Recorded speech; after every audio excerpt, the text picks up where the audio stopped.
Hi students, today we are going to take a look at a Google image search. So I'm going to have you go up to that little spot link that says images, and then you can start searching. So I might take a look, I'm a math teacher, so I might want to take a look at triangles.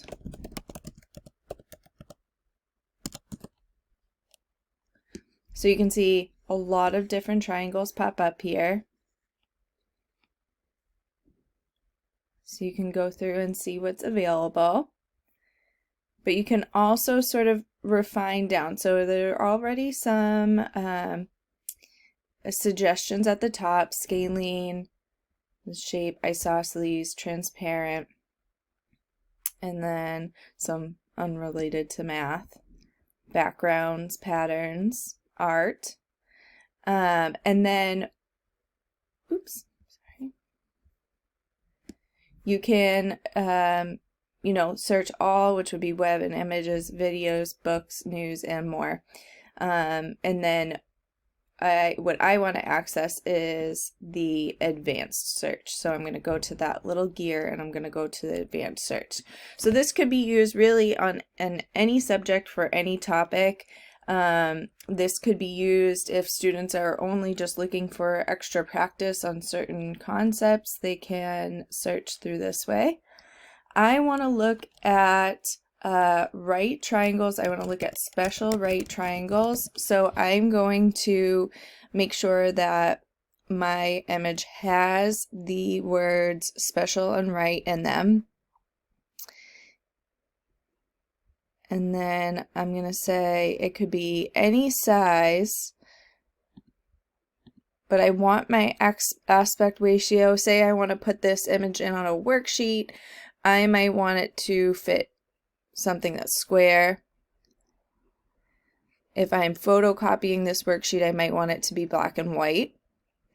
And then you can do, different types of images. So you can see face, photo, clip art, line drawing, or animated. You can search by region. You can search a specific website. So this could be something like Khan Academy.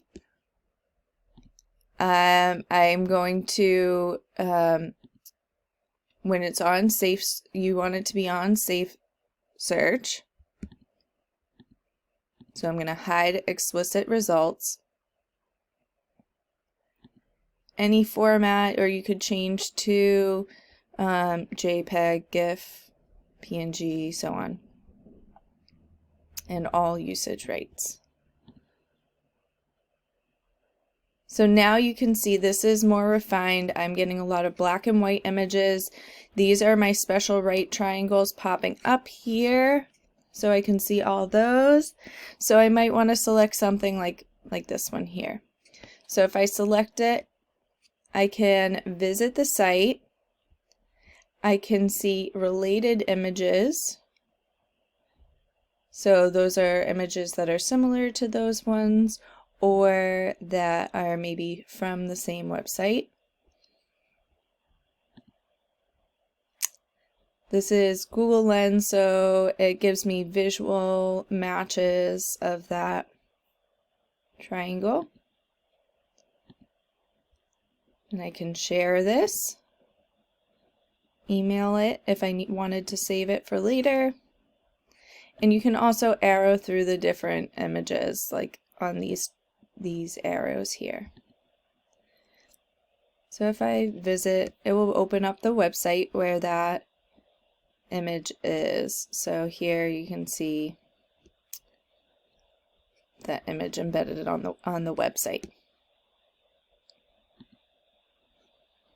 So this could be used specifically for finding images, like I mentioned, to insert on worksheets.